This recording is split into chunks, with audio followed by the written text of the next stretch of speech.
Assalamualaikum warahmatullahi wabarakatuh. Hai semuanya, perkenalkan nama saya Nur Agnes Yamade dengan NIM 811424024.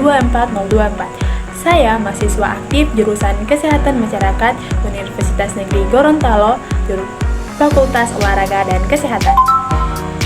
Dalam video kali ini, saya akan membahas tentang analisis SWOT terhadap kondisi geopolitik, geografis, ideologi, politik, sosial, dan budaya Indonesia. Tapi sebelum itu, kita harus ngerti dulu apa sih analisis SWOT itu. Jadi teman-teman, SWOT adalah singkatan dari strengths, weakness, opportunities, dan threats. Ini adalah salah satu metode analisis yang biasa digunakan dalam dunia bisnis, strategi organisasi, bahkan bisa juga untuk menganalisis kondisi negara. Strengths itu artinya kekuatan, weakness itu artinya kelemahan, opportunities itu artinya peluang, dan threats adalah ancaman. Dengan analisis ini, kita bisa lihat apa saja potensi positif dan tantangan yang dihadapi, termasuk untuk negara seperti Indonesia.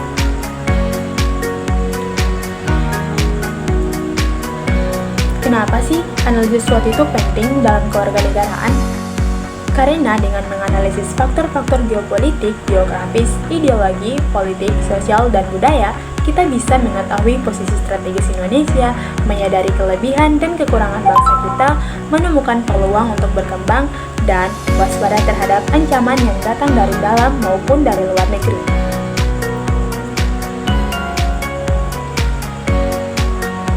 Jadi dengan analisis SWOT, kita bisa melihat secara objektif dan menyeluruh bagaimana kondisi Indonesia saat ini, apa saja yang harus dijaga, tingkatkan, atau waspadai. Setelah ini, kita akan masuk ke bagian inti analisis SWOT terhadap kondisi Indonesia berdasarkan aspek-aspek tadi. Oke, kita masuk pada aspek yang pertama, yaitu aspek geopolitik. Geopolitik adalah studi tentang bagaimana letak geografis suatu negara mempengaruhi kekuatan, politik, strategi nasional, dan hubungannya dengan negara lain. Indonesia punya nilai strategis karena berada di antara dua benua, yaitu Asia dan Australia, dan diapit oleh dua samudra besar, yaitu Hindia dan Pasifik. Dilewati jalur perairan internasional seperti Selat Malaka, Selat Sunda, dan Selat Lombok. Ini bikin Indonesia jadi pintu gerbang penting perdagangan dunia. Makanya, aspek geopolitik penting untuk pertahanan negara, ekonomi, diplomasi, dan keamanan nasional. Yang kedua, ada strengths atau kekuatan geopolitik Indonesia. Yang pertama adalah strengths atau kekuatan geopolitik Indonesia. Letak geografis yang strategis. Indonesia menjadi jalur lalu lintas laut dunia. Hampir 40% perdagangan dunia lewat jalur wilayah maritim Indonesia. Ini membuka potensi pemasukan dari sektor pelabuhan, logistik, dan pariwisata bahari. Yang kedua itu ada wilayah laut yang besar. Indonesia punya wilayah laut yang luas banget, bahkan lebih luas dari daratannya. Ini bukan cuma soal sumber daya alam, tapi juga tentang kekuatan pertahanan dan pengaruh maritim.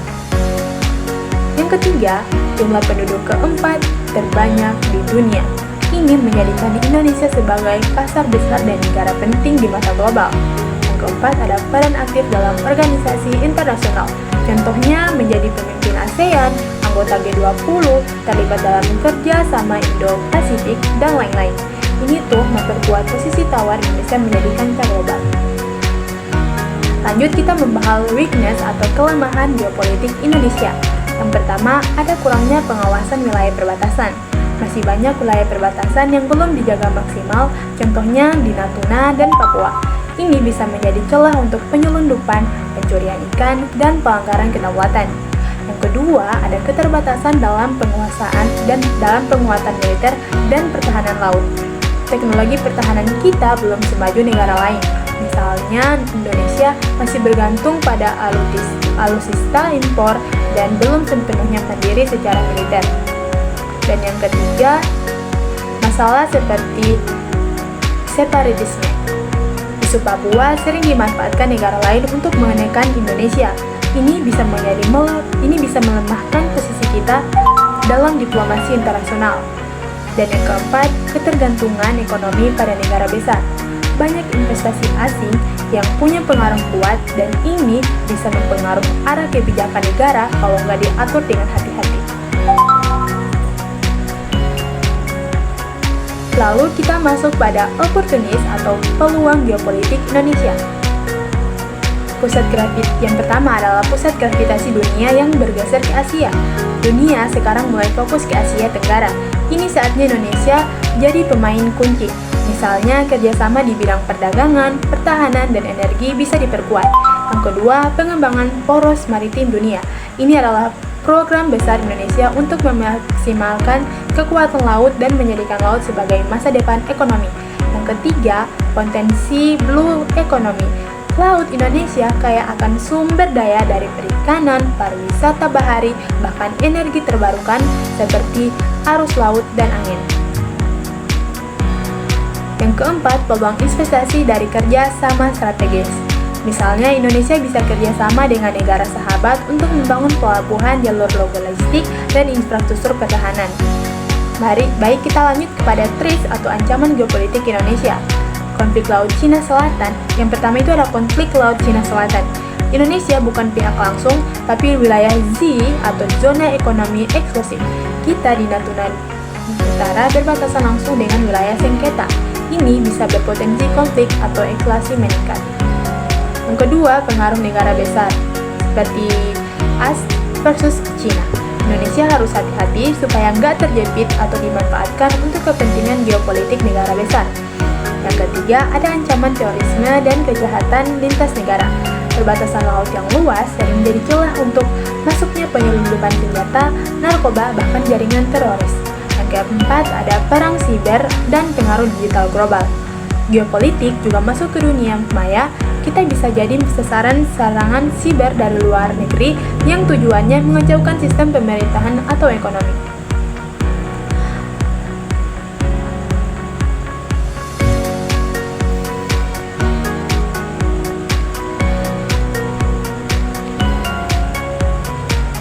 Lalu kita lanjut kepada yang kedua, yaitu apa itu aspek geografis. Aspek geografis membahas tentang kondisi fisik wilayah Indonesia seperti letak, bentuk, iklim, sumber daya alam, dan lingkungan hidup. Baik kita langsung saja bahas strengths atau kekuatan aspek geografis Indonesia. Yang pertama adalah letak strategis di antara dua benua dan dua samudra. Cocok banget untuk jadi jalur perdagangan internasional. Jadi titik temu berbagai budaya, ekonomi, dan politik. Yang kedua, kekayaan sumber daya alam. Laut seperti perikanan, garam, ekonomi dan terbarukan. Energi terbarukan. Darat seperti laut, seperti hutan tropis, tambang, pertanian, pariwisata alam. Energi seperti panas bumi, air, angin, dan matahari. Lalu yang ketiga ada iklim tropis yang mendukung pertanian dan kehutanan. Dua musim seperti hujan dan kemarau memungkinkan panen lebih dari sekali setahun. Yang keempat, keanekaragaman hayati tinggi. Ini termasuk salah satu negara dengan keanekaragaman flora dan fauna tertinggi di dunia. Baik, lalu kita bahas tentang weakness atau kelemahan aspek geografis Indonesia. Yang pertama adalah rawan bencana alam. Karena berada di cincin api Pasifik, Indonesia sering dilanda gempa bumi, letusan, gunung berapi, dan tsunami. Perubahan iklim juga memperparah banjir dan kekeringan. Yang kedua adalah penyebaran penduduk tidak merata. Pulau Jawa padat banget, sementara Papua dan Kalimantan masih sepi. Itu bikin pembangunan jadi tidak seimbang.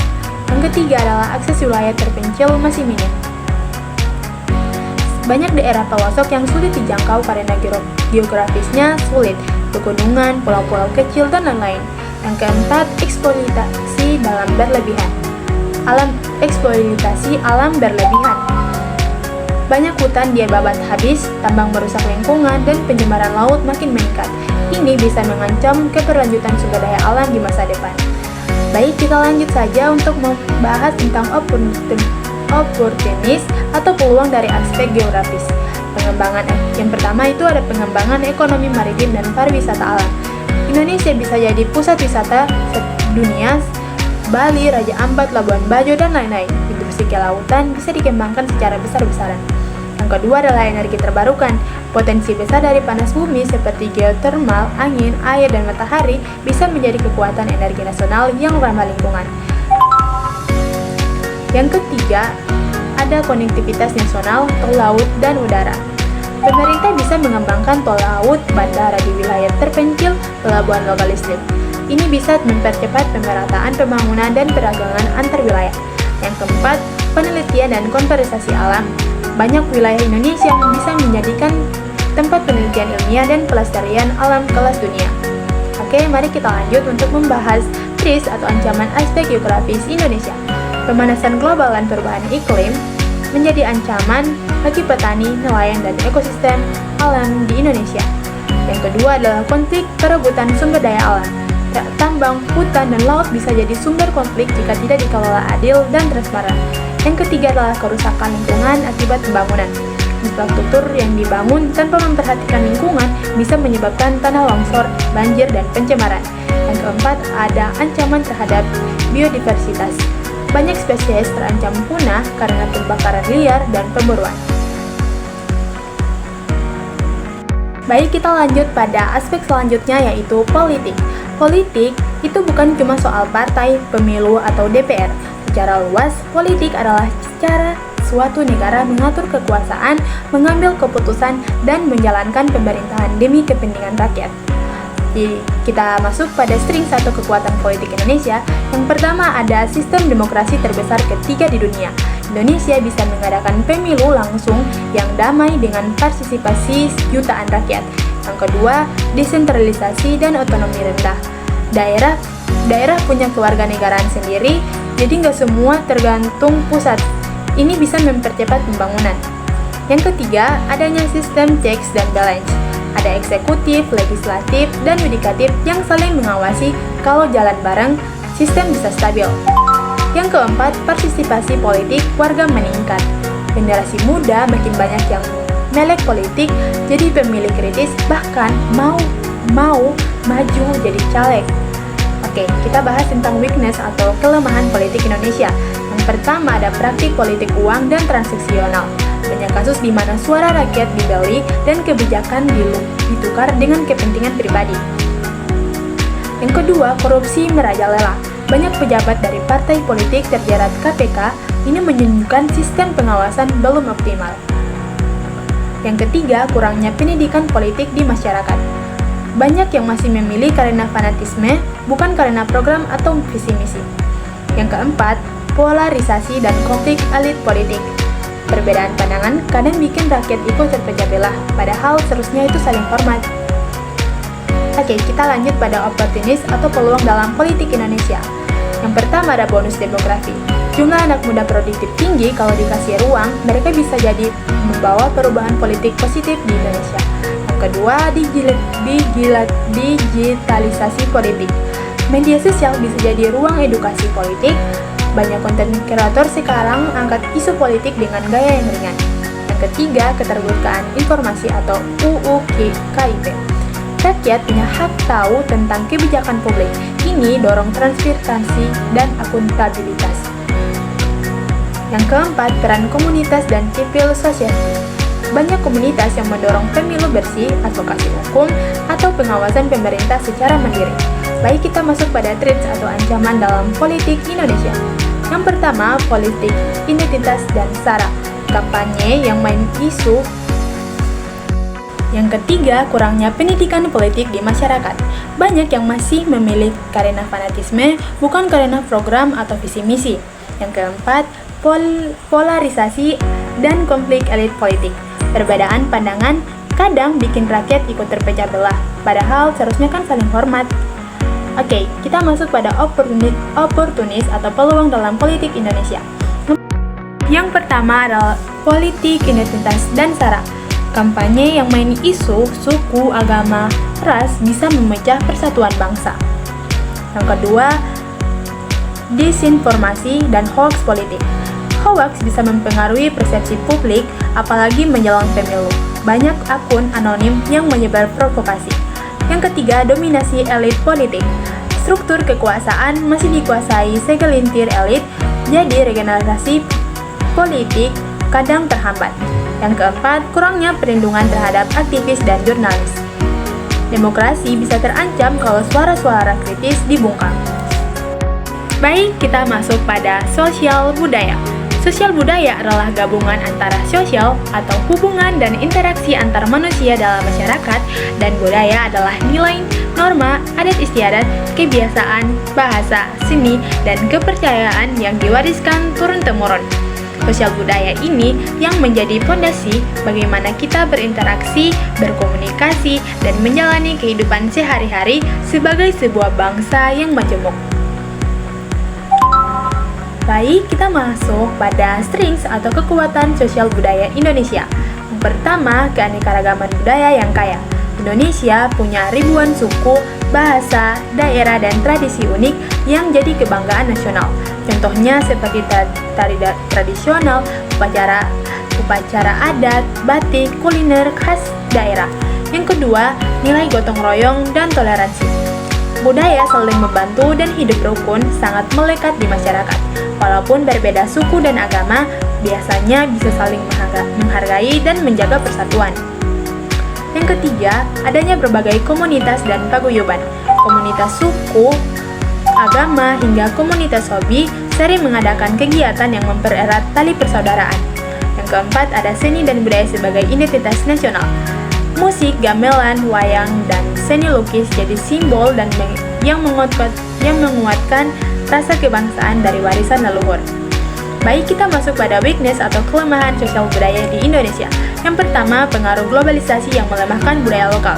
Budaya asing lewat sosial media dan televisi kadang bikin anak muda kurang mengenal budaya sendiri. Ada kecenderungan meninggalkan bahasa daerah dan tradisi lokal. Yang kedua, kesenjangan sosial dan ekonomi yang masih terasa. Perbedaan akses pendidikan dan kesejahteraan bikin sebagian masyarakat merasa tersisih. Ini berpotensi memicu konflik sosial. Yang ketiga, masih ada diskriminasi dan intoleransi. Meski toleransi kuat di banyak tempat, ada juga kasus konflik antar kelompok sosial atau negara atau agama yang masih terjadi. 4. Kurangnya pendidikan Indonesia budaya di sekolah dan masyarakat. Kadang, pelajaran budaya cuma teori dan kurang praktik atau pengalaman langsung. Kita masuk pada opportunis atau peluang sosial budaya Indonesia. Yang pertama, ada pemanfaatan teknologi untuk pelestarian budaya.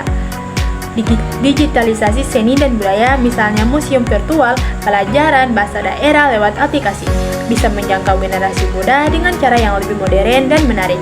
Yang kedua, wisata budaya yang berkembang pesat. Banyak daerah mulai mempromosikan adat dan seni lokal sebagai daya tarik wisata, meningkatkan ekonomi lokal dan kebanggaan budaya. Yang ketiga, gerakan kebudayaan anak muda. Banyak komunitas muda yang mengangkat budaya lokal dengan cara kreatif seperti musik fashion batik modern, atau vlog budaya. Yang keempat, penguatan identitas nasional di tengah globalisasi. Ini bisa menjadi fondasi persatuan dan kekuatan bangsa untuk menghadapi tantangan zaman. Kita masuk pada threats atau ancaman sosial budaya di Indonesia. Yang pertama, hilangnya bahasa daerah dan tradisi. Banyak bahasa daerah yang mulai punah karena tidak diteruskan ke generasi muda. Tradisi yang tidak dipertahankan lama-kelamaan akan menghilang. Yang kedua, pengaruh budaya asing yang dominan. Budaya pop luar negeri bisa membuat budaya lokal jadi dianggap kuno atau tidak keren. Yang ketiga, ada konflik sosial dan intoleransi yang masih ada. Perbedaan identitas kadang dimanfaatkan untuk memecah belah masyarakat. Yang keempat, krisis moral dan perubahan gaya hidup.